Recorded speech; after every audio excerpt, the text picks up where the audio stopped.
નમસ્કાર વિદ્યાર્થી મિત્રો, એવરી મેન ઇન હ્યુમન એના વિશે આપણે જોતા હતા. તો આજે ફરી આપણે એવરી મેન ઇન હ્યુમન જે આપણું એક ડ્રામા છે એમાં આજે ફરીથી આગળ જોઈશું. તો આપણે થોડી વાત કરી હતી કે લેખક વિશે વાત કરી હતી, લેખકના કયા કયા ફેમસ વર્ક્સ છે એના વિશે વાત કરી હતી. એના સિવાય આપણે લેખકે જે જે લખ્યું છે વર્ક, વોલપેન છે, every man in his humour સિવાય every man out of his humour, એ સિવાય એમણે આલ્કેમિસ્ટ, ઘણા બધા નાટકો એમણે લખ્યા છે. એમના વર્ક્સ બધા જ બહુ ફેમસ થયેલા છે. તો જે કહેવાય કે ઘણા બધા લેખકોમાં શેક્સપિયરના સમકાલીન લેખક તરીકે કે આપણા લેખક બેન જોન્સન ખૂબ જાણીતા છે. લિટરરી ક્રિટિક તરીકે પણ તેઓ જાણીતા છે. હવે આપણે વાત કરીએ તો બેન જોન્સન એ માત્ર એકલા નાટ્યકાર જ નથી, પણ તેઓ એક થિયોરિસ્ટ એટલે કે ચિંતક પણ છે. એના સિવાય he established comedy as a separate species of drama by developing his own theory of comedy. એટલે એમનું જે નાટક છે એમાં એમણે જે થિયરી છે એ થિયરીને વિકસાવીને કોમેડીના નાટકને એક અલગ પ્રકાર તરીકે પ્રસ્થાપિત કર્યું છે. The essential elements of his comedy are humor, conceptions, realism, classism and satire, but these have checked his freedom of characterizations to a very great extent. કે લેખક જે છે એમણે કોમેડીની અંદર આવશ્યક તત્વો, હાસ્ય, વાસ્તવિકતા, ક્લાસિસિઝમ અને વ્યંગની વાત કરી છે. એના સિવાય એમણે જે પાત્રાલેખન છે એની સ્વતંત્રતા ઉપર પણ ખૂબ મોટો કાપ મૂક્યો છે. શેક્સપિયરની જેમ મહાન પાત્રોનું સર્જન કરવામાં નિષ્ફળ નીવડે છે. ટૂંકમાં બેન જોન્સન ઘણા બધા કલાત્મક પ્રશ્નોથી ઘેરાયેલા તે જેના કારણે તે તેના પાત્રોને ખમીર આપી શક્યા નહીં. Humour, conceptions of characters. Ben Jonson created his character on the basis of humor. This word was very popular when Jonson started writing.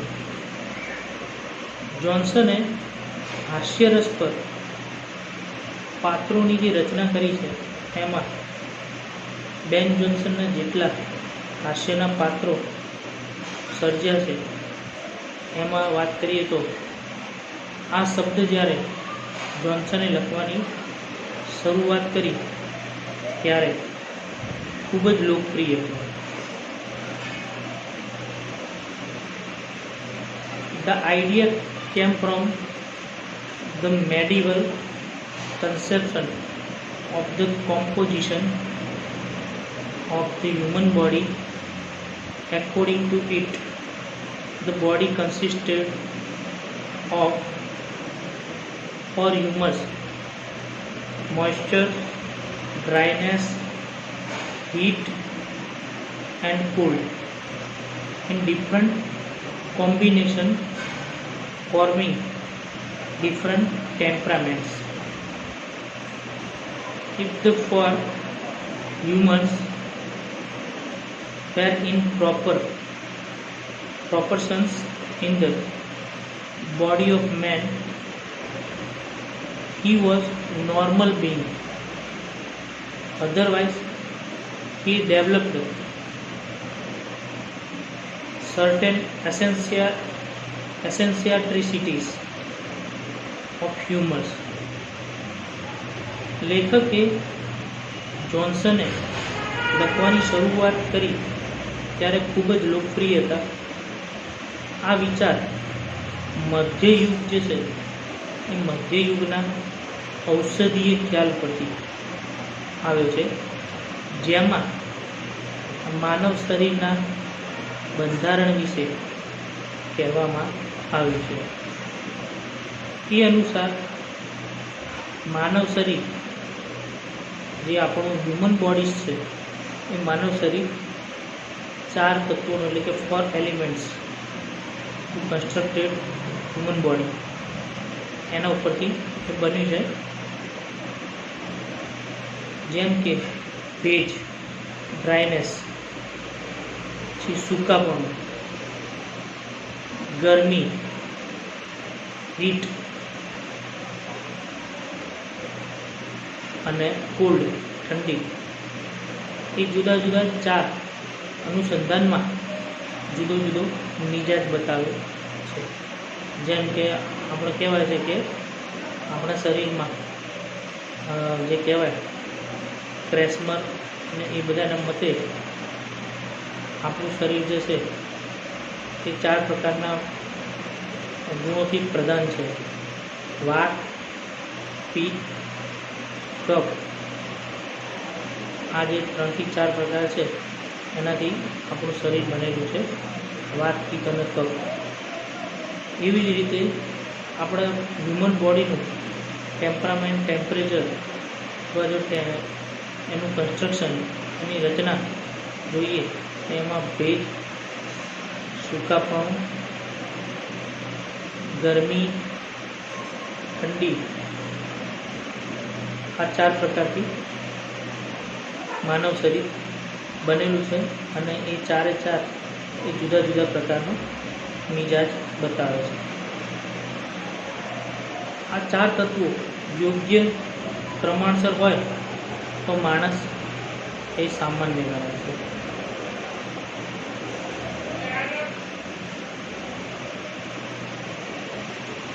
Some are constitutionally subjects, other temporarily enslaved. In some of his characters, the humor is the subject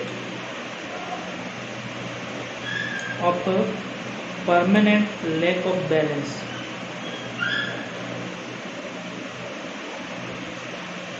Normal being, otherwise, he developed certain eccentricities of humorous. એટલે કે આ 4 તત્વો જે છે એનાથી માનવ શરીર બન્યું હોય તો એમાં એક બેલેન્સ જળવાઈ રહે છે અને એનાથી માણસ સામાન્ય ગણાય છે.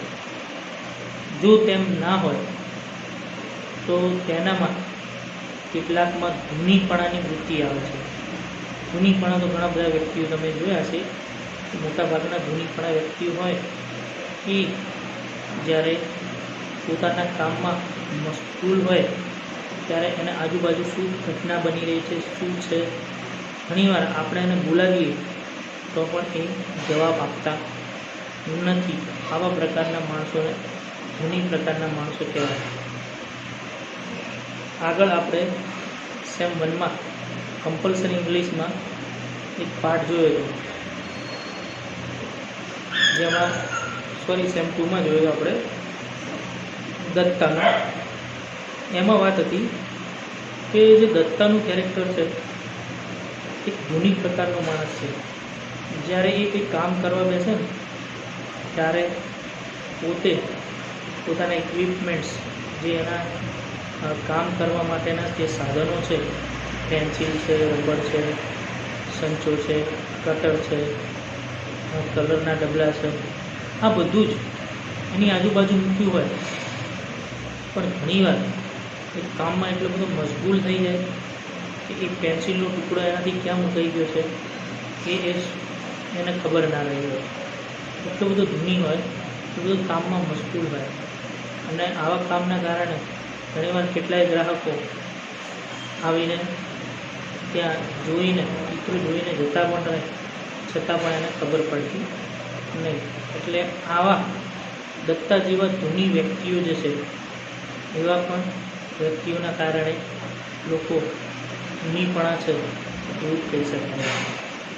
આ હ્યુમર એક ધૂનીપણું કોમેડીનો યોગ્ય વિષય છે અને વિનોદ વૃત્તિનો ખ્યાલ બેન જોન્સનને આ બધા જ પાત્રો પર શાસન કરે છે. પામરના મતે બંધારણીય રીતે તેના વિષયો છે. બીજા હંગામની રીતે ચેતવવામાં આવે તો કેટલાક પાત્રો જે છે હાસ્ય તેમની કાયમી સમતુલિતતાના અભાવના કારણે પણ પરિણમે છે. ઘણીવાર માણસ સ્થિર ના હોય, સ્ટેબલ ના હોય, અનેક જાતના વિચારો કરતો હોય ત્યારે પણ આવું બધું બનતું હોય. પરિણામે જ્યારે બીજા પાત્રોના અનુસંધાનમાં કોઈ કારણ જન્મે છે તો સાહસવૃત્તિ, સહાનુભૂતિ, સમજણ, ટેવ એ બધું અસાધ્ય છે. જ્યારે બીજું બધું એમાં માફ છે. એ સિવાય બીજા બે પ્રકારના પાત્રાલેખન, જેમાં 2 types of characterization. These humors of character are divided into 2 parts. There is a large group of victims and a small group of victimizers or intrigues. These victimizers use their intellectual knavery to befall the girls. These people have no moral scruples and are not afraid of God. બે પ્રકારના પાત્ર લેખન જોવા મળે છે. હાસ્ય પાત્રોમાં બે પ્રકારમાં વિભાજિત થયેલા છે. તેમાં મોટું ગ્રુપ એ શિકાર બનતા લોકોનું છે અને નાનું ગ્રુપ એ કાવતરાનું ભોગ બનનારનું છે. ભોગ બનનારા પોતાની બુદ્ધિના પુણ્યથી ઉપયોગ કરીને ભોળા જે પાત્રો છે તો ભોળા લોકોને મૂર્ખ બનાવવાનું કામ કરે છે. આ લોકોને કોઈ નૈતિક અંતરાત્મા જેવું નથી. તેઓ ભગવાનથી પણ ડરતા નથી. એવું લાગે છે કે બેન જોન્સને તેમના પ્રત્યે સંપૂર્ણ સહાનુભૂતિ છે. આ લોકો ખૂબ જ અગત્યના છે, કારણ કે તેઓ કાર્યની શરૂઆત કરે છે અને તેને અંકુશિત કરે છે. દાખલા તરીકે એવરી મેન એની હ્યુમરમાં સંખ્યાબંધ એવા ભોળા પાત્રો છે. આની અંદર આપણા જે ડ્રામા છે એવરી મેન એની હ્યુમર, એમાં ઘણા બધા ભોળા પાત્રો છે, જેમ કે એલ્કર્લી, નોવેલ, મેથ્યુ, બોબાડી, કાઇટલી. આ બધા જ બૌદ્ધિક રીતે અને તીક્ષ્ણ, જેમ વાત કરીએ તો બ્રેઇન વોર્મ, વોલ્કોનમાં ભોળા લોકો જેવા કે કાર્વિનો, કોર્બેશિયો, વોલ્ટાર, મોસ્કો દ્વારા સરળતાથી મૂર્ખ બનાવે છે. આ રીતે દરેક કોમેડીમાં બેન જોન્સનના પાત્રોને બે વિભાગમાં વહેંચવામાં આવે છે. or bitter. Every man in his humor, they can be divided into 3 groups: the conspirators, the victims, and the minor characters. તો આ ત્રણ વિભાગમાં વહેંચવામાં આવ્યું છે. એક છે કોન્સ્પાયરેટર એટલે કે કાવતરાખોરો, બીજા છે ધ વિક્ટિમેસ જે ભોગ બનનાર પાત્રો છે, અને માઇનોર કેરેક્ટર્સ ગૌણ પાત્રો. તો જોઈએ જે કાવતરાખોર છે એ કેવા છે. The first group is small band or the conspirators who carry through the series of practical jokes which prompt the plot and who victimize the other characters who are humorous. In this group are young novel, well-bred, brainworm and also brigade. The character of novel well-bred are nicely portrayed. They are gentlemen against whose cultured sanity and some extravagance of the victims are contrasted. They amuse themselves by exhibiting the follies of other characters, Stephen, Bobadil, Matthew, and Kiteley, who becomes their victims. Their friends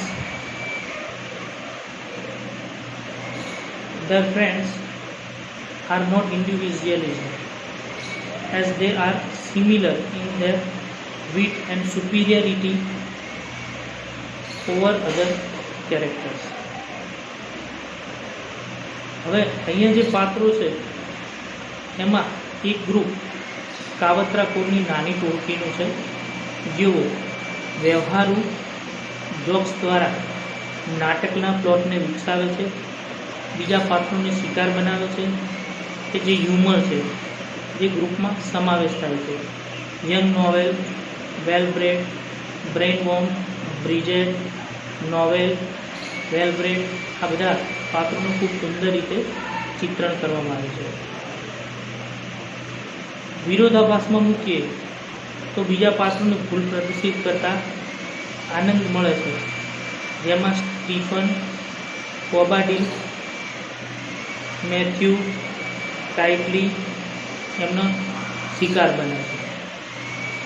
મિત્રોને વ્યક્તિગત રીતે રજૂ કરવામાં આવ્યા નથી, કારણ કે તેઓ બીજા પાત્રો પર પોતાની બુદ્ધિ, ચાતુર્યતા, સર્વોચ્ચતા માટે એક સરખા છે. એડવર્ડ નોવેલ એક કવિતાને ચાહે છે અને તેને આ પ્રેમને મેથ્યુના કાવ્યાત્મક હાસ્ય સાથે વિરોધાભાસમાં મૂકવામાં આવ્યા છે. બ્રેઇનવોર્મ એક સામાન્ય નોકર જ છે, પણ તે બધા કાવતરાખોરોમાં સૌથી અગત્યનું પાત્ર કોઈ હોય તો એ બ્રેઇનવોર્મ છે. નાટકમાં એ સૌથી ખમીરવંતું પાત્ર ગણાય છે. જુદી જુદી યોજનાઓમાં સૌથી અગત્યમાં વાત કરવામાં આવે તો આ એક પાત્ર છે. તેનું પાલન માટે તે એક જરૂરી સાધન છે. તે લેટિન કોમેડીના યુક્તિબાજ અને પુનઃસર્જન છે કે જાણે પિતાની મૂર્ખ બનાવીને પુત્રનો પક્ષ લીધો હતો. તો આવા પાત્રો બધા એક કાવતરાખોર પાત્રો તરીકે જાણીતા છે. એના પછી છે વિક્ટિમ્સ ઓર હ્યુમર્સ. તો વિક્ટિમ્સ અને હ્યુમર્સ among the second group of the character are old novel, Kiteley, Bobadil, Matthew and Stephen. Novel is the victim of the first intrigue and is not an important character.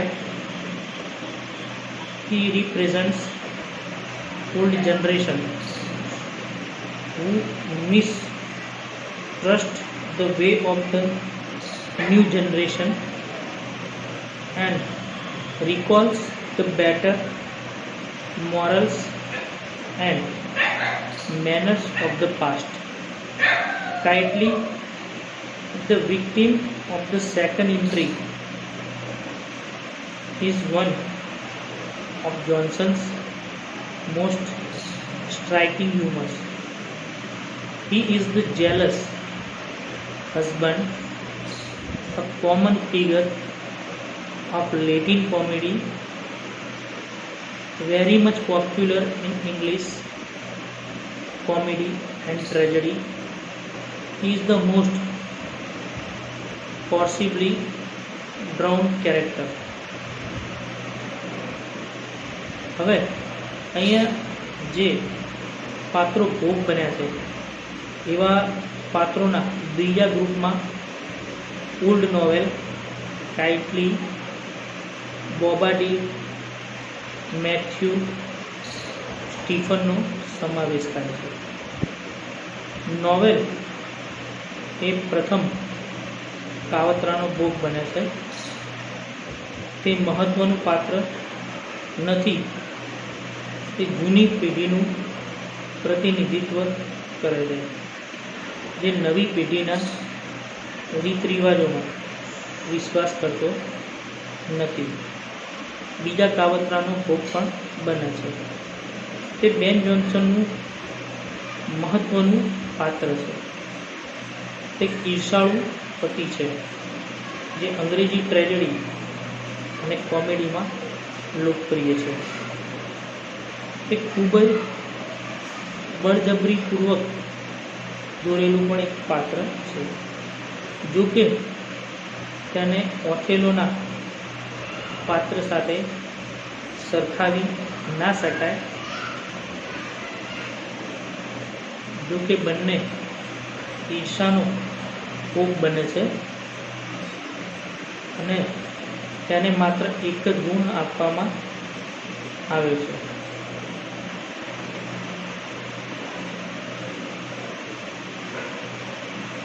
Bobadil is Johnson's masterpiece in comic characterizations and in easily the dominant figure in the play is soldier whose deeds believe his words is like many other characters in earlier comedy as Miles Glorious, Fascist, Coriolis and even Falstaff,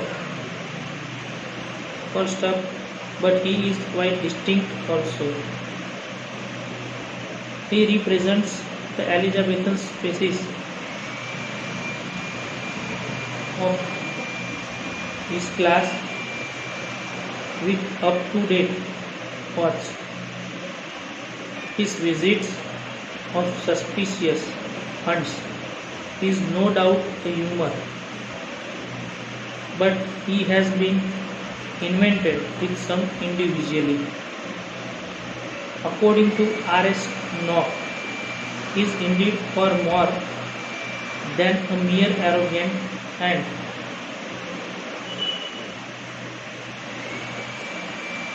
heirs, and his bravery can never rise above his cup of small. With the two most effective moments in the play are with Bobadil. These are when he gives fencing lesson to his admirer Matthew, and when he is beaten by downright, he declares that he has been struck with a planet. બોબાડી જે જોન્સનના હાસ્યપાત્રો જે છે એમાં સર્વશ્રેષ્ઠ પાત્ર છે. સરળતાથી નાટકમાં પ્રભાવશાળી વ્યક્તિત્વ બને છે. ભૂતકાળની ઘણી બધી કોમેડીના પાત્રો જેવા કે માઇલ્સ ગ્લોરિયસ, ફર્સ્ટિસ્ટ, પેરાબીઝ, ફોસ્ટાફ, જેવા પણ છે તેમનાથી પણ જુદા પડે છે. આ યુગના પોતાના વર્ગનું પ્રતિનિધિત્વ કરે છે, જેનામાં વ્યવસ્થિત સોગંદ અને શંકાસ્પદ મુલાકાતો રજૂ થાય છે. તે બેશક હાસ્યપાત્ર, પણ તેનું સર્જન અને કેટલીક વ્યક્તિગત લાક્ષણિકતાઓ સાથે થયું છે. R.S. નોક્સના મતે તે માત્ર હ્યુમર કરતાં કંઈક વિશેષ છે. તેના પાતળા ભૂખ્યા શરીરમાં જીવંતતા છે. પોતાની અભિમાની અદાઓ બહાદુરી હોવા છતાં તે તેના બિયરના કપથી ઉપર જઈ શકતી નથી. નાટકમાં બે સૌથી અસરકારક પળો બોબાડીલમાં જોવા મળે છે, જ્યારે તે તેના પ્રશંસક મેથ્યુને તલવારબાજીથી તાલીમ આપે છે, જ્યારે તેને ડાઉનરાઇટ દ્વારા પછાડવામાં આવે છે, અને એ જ વખતે એ જાહેર કરે છે કે તેના પર ગ્રહોની અસર હતી. મેથ્યુ અને સ્ટીફન એ ભોળા લોકો છે. એ એવા ભોળા લોકો છે કે જે પોતાની જાતને સદગ્રહસ્થ તરીકે રજૂ કરવા ઈચ્છે છે અને તેમના પ્રયાસોમાં હાસ્યાસ્પદ બને છે. મેથ્યુ એક દંભી કવિ છે અને તે કવિતાના ઢોંગથી હુમલાઓનું પ્રતિનિધિત્વ કરે છે. એના પછી છે કેટલાક minor character. Among the minor characters may be mentioned Cobb. He is an ordinary water carrier who offers his comments on others and provides laughter by his own self and his comments on others. His wife is still minor character. The two characters show Johnson's intimacy with the lower classes and their life, cash and formal, are ordinary clerk required for the development of the plot. The last to be mentioned in the genial Justice Clement.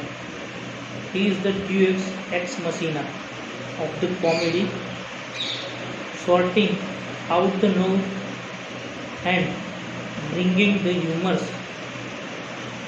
to a perception of their folly. He becomes important only in the fifth act.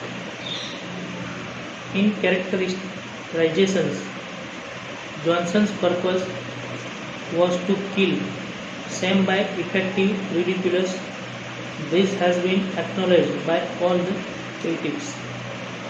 તો જે ગૌણ પાત્રો છે એ ગૌણ પાત્રોને કોલને મૂકી શકાય તે cob એક સામાન્ય પાણી પીવડાવનારો માણસ છે.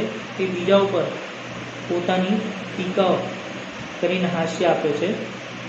તેની પત્ની પી એ પણ એક ગૌણ પાત્ર છે. આ બે પાત્રો જોન્સનની નીચલા વર્ગના લોકોની સાથે તેની નિકટતા બતાવે છે. કેસ અને ફોર્મલ સામાન્ય કારકુનો છે જે નાટકના પ્લોટના વિકાસ માટે જરૂરી છે. છેલ્લે જેનો ઉલ્લેખ થવો જોઈએ તે જસ્ટિસ ક્લેમેન્ટ એ કોમેડીના સ્ટોર કીપર છે જે તેને ભૂલોથી હાસ્ય સર્જે છે. તે માત્ર 5મા અંકમાં મહત્ત્વ ધરાવે છે. આ પાત્ર લેખનમાં જોન્સનનો હેતુ અસરકારક મજાક દ્વારા દંભનો નાશ કરવાનો હતો. આ બાબત બધા જ વિવેચકો દ્વારા સ્વીકારવામાં આવી. તો અહીંયા આ જે નોવેલ છે એમાં મોટા ભાગની વાત અહીંયા પૂરી થાય છે. હવે પછીના લેક્ચરમાં મળીશું. Thank you very much.